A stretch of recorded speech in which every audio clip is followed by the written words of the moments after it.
Assalamualaikum warahmatullahi wabarakatuh. Selamat malam, selamat siang, selamat pagi, selamat sore. Oke, hari ini tanggal 25 September 2021. Saya mau ajak Anda jalan-jalan. Kita akan menuju ke arah selatan dari kota Purwodadi. Entah nanti sampai mana nggak tahu. Hari ini saya bawa Innova Reborn manual diesel. Kita akan tes seberapa capeknya menggunakan Innova manual. Kalau saya sih nggak capek ya, karena terbiasa pakai manual dan lalu lintas seperti ini cukup padat, tapi ya cukup lancar. Untuk mode yang saya gunakan pakai mode normal. Kenapa saya pakai mode normal, nggak pakai eco mode? Saya merasa kalau pakai eco mode itu akselerasinya kurang ya, karena saya terbiasa pakai mobil bensin. Jadi ketika saya menggunakan eco mode di Innova Reborn diesel ini kok kayaknya kurang menggigit, kurang hentakan gitu. Sampai di Ngrombo ada kereta lewat, perjalanan terhenti. Stasiun Ngrombo ini merupakan stasiun terbesar di Purwodadi Grobogan. Ini merupakan titik pemberhentian dari kereta-kereta api jarak jauh.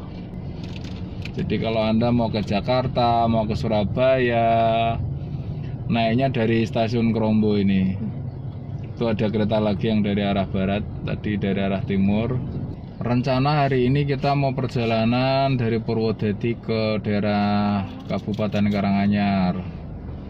Saat ini kita sudah sampai di perbatasan Gunditoro. Kita sudah mulai memasuki alas pegunungan minyak kayu putih.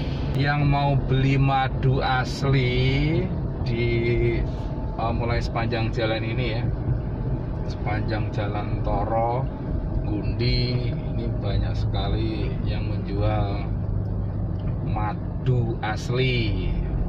Rasanya pun beda-beda. Konon katanya ada yang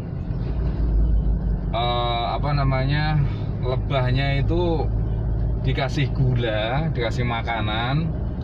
Ada juga yang alami. Harganya pun beda. Kalau lebah yang dikasih makan, yang dikasih makan gula, itu harga madunya lebih murah. Sedangkan yang benar-benar alami, mereka yang cari makan sendiri pakai bunga-bunga gitu ya, bunga-bunganya bunga minyak kayu putih, ini lebih mahal. Barangkali ada yang tanya, kok pakai manual, kenapa mas ribunya mas? Kebetulan untuk kita kemarin waktu SPK Reborn itu ada PPNBM yang 50%. Jadi saya memang sengaja ngejar yang untuk PPNBM 50%. Kenapa? Karena barangnya itu sulit, inden. Kalau saya harus mencari sesuai dengan apa yang saya inginkan, itu kayaknya saya nggak bakal dapat PPNBM 50%. Itu sebabnya akhirnya barangnya yang keluar apa ya tak ambil. Tuh, ceritanya begitu. Kemarin planningnya sebenarnya pengen yang Matic Reborn 24 yang diesel, tapi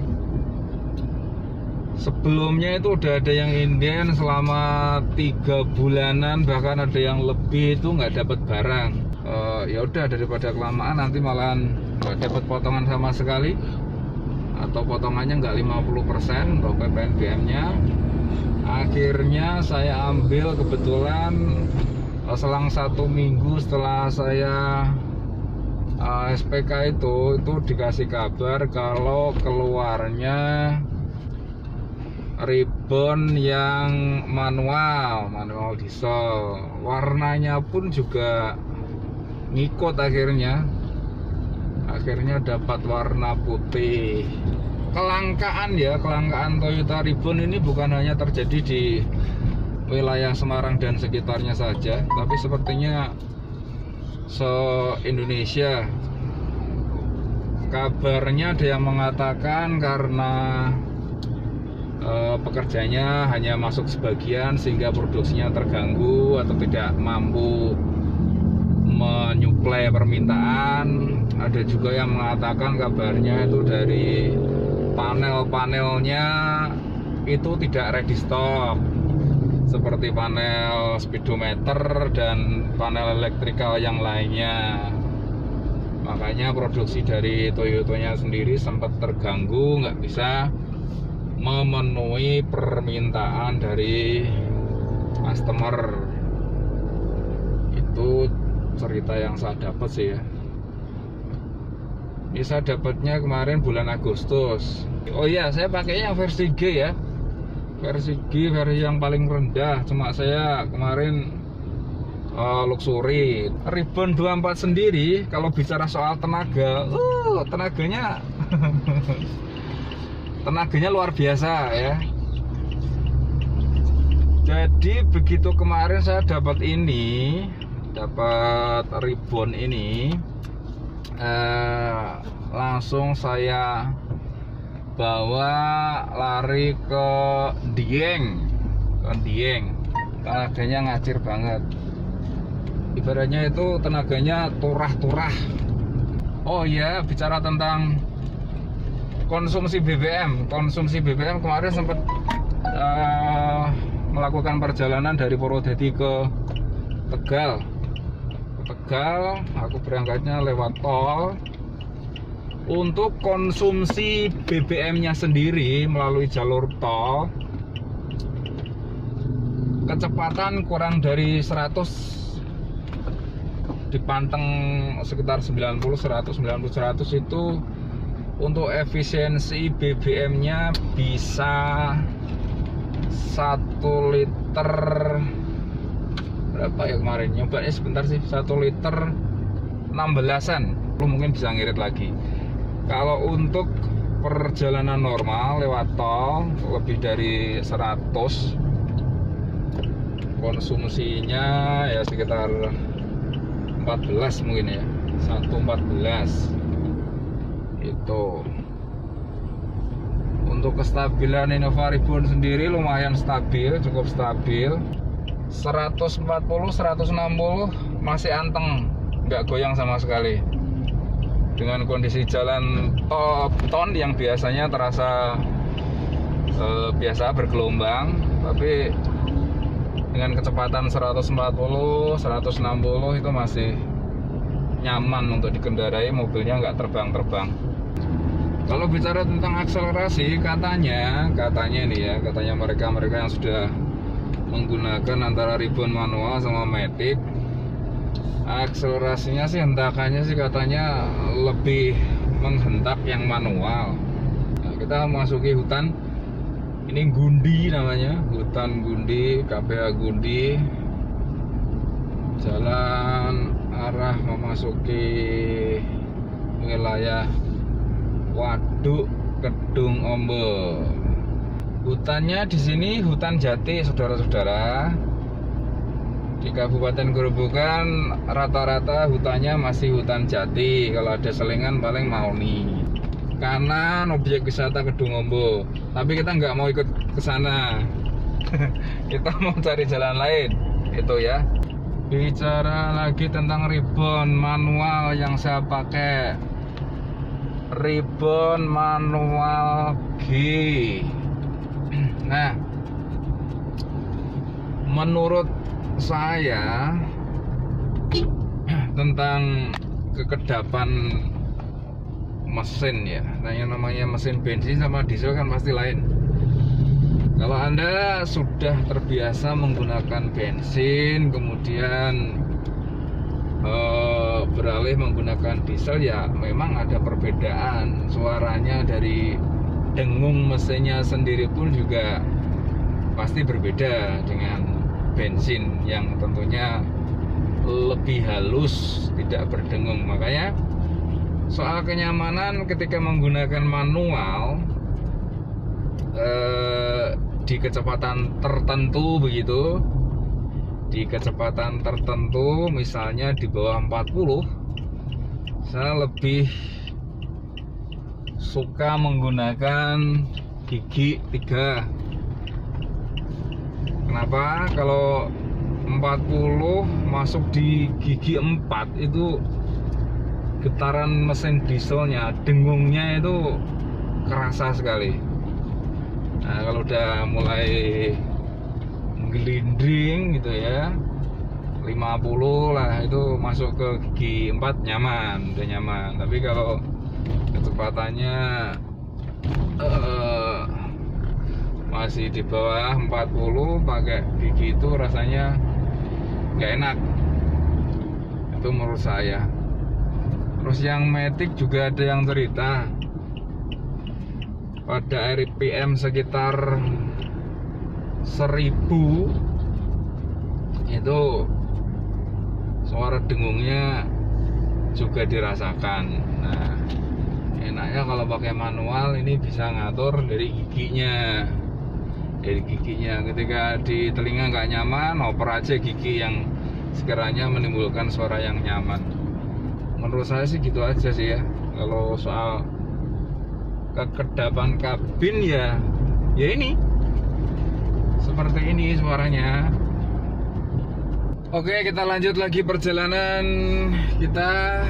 Kita sudah memasuki wilayah Mojogedang. Kalau jalan utama sebenarnya dari Purwodadi kita bisa ke arah Solo, melewati kota Solo. Tapi kalau menurut peta sih sebenarnya lebih dekat melewati Sragen, baru masuk ke Kabupaten Karanganyar. Kalau lewat Solo, selain jalan kota agak macet, itu juga agak lama sih. Tapi ya enggak apa-apa wes.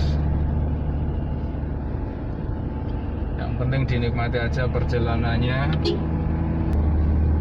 Rebound diesel kalau untuk naik turun enak, nggak kerasa kempos tenaganya. Tidak, tenaganya bagus. Kita panteng aja di gigi 3 aja udah stabil ini.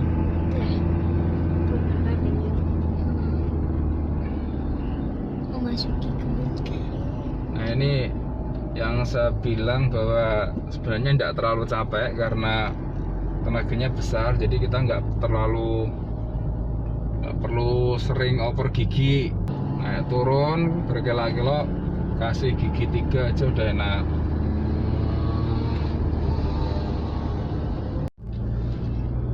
Yoi. Kita sampai di mana nih? Iya, perjalanan Sarangan ya, arah Sarangan.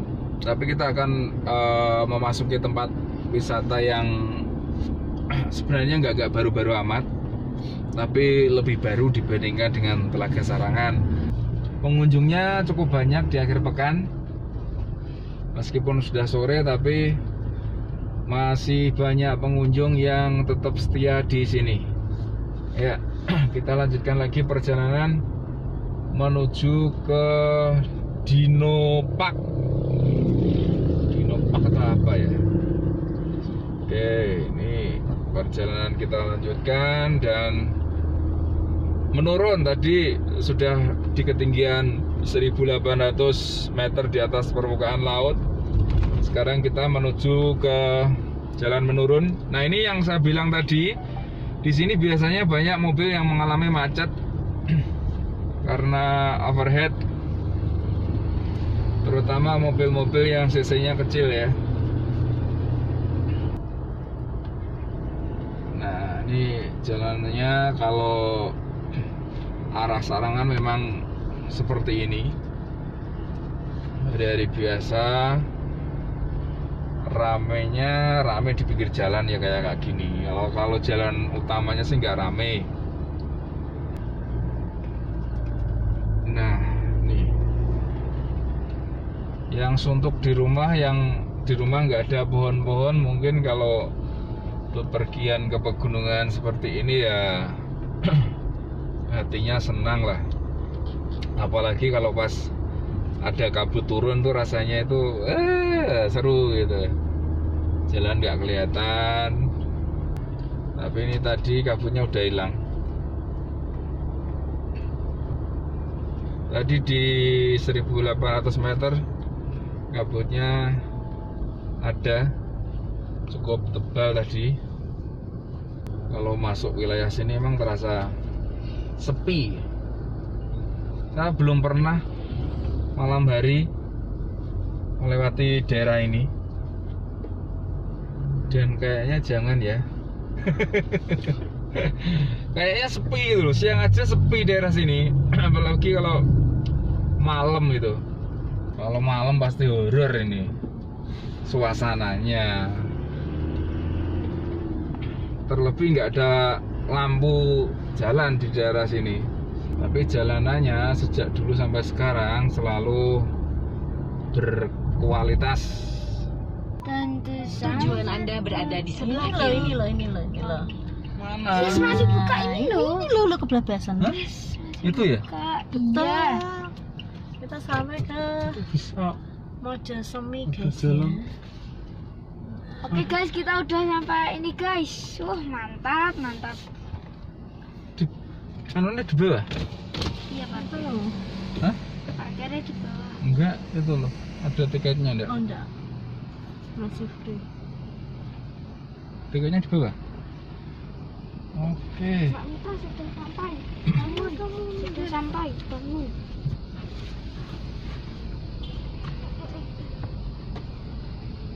Kita udah sampai, ini tempatnya. Dan ternyata belum tutup ya guys. Saya nggak jadi main HP guys. Saya suka sekali diajak jalan-jalan ke Tawangmangu. Apalagi kondisinya yang sejuk seperti ini. Ini. Kita cari parkiran, guys. Mantap. Tapi mampir ke toilet dulu ya. Mana, Mas? Sana, Mas. Ke sana aja. Tapi kok tempatnya nggak seindah di foto.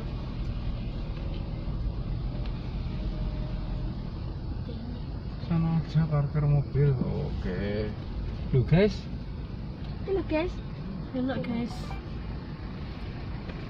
Ada sinyal enggak, guys? Aduh, lah itu guys. Baterainya sih.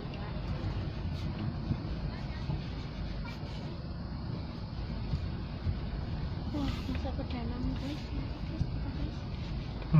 In mobil, Kebak aja. in mobil Ronald. Ini keluar masuk. Sudah dulu ya guys, kita mau cari parkiran.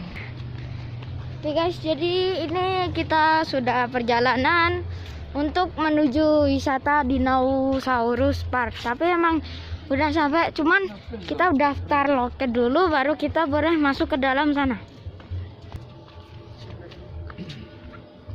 Ini kita daftar tuh, ada di atas ada tulisannya Dinosaurus Park, Dinosaurus Show, Street Food, belah durian, camping wahana outbound resto. Wih, enak banget ya guys. Tuh guys, kita tuh ya guys baru sampai udah disambut kayak gini guys. Ini pasti ya 100% anak kecil takut untuk masuk guys. Tuh, baru aja masuk kita udah ada dinosaurus tirek-tirekan kayak gini. Nah, ini juga ada pohon berwajah. Itu ada Dinosaurus Park lurus. Di situ ada spot foto kayak kupu-kupu gitu. Ya mungkin tempatnya kayak gini ya. Tuh di sana juga ada dinosaurusnya juga toh. Dari kayu.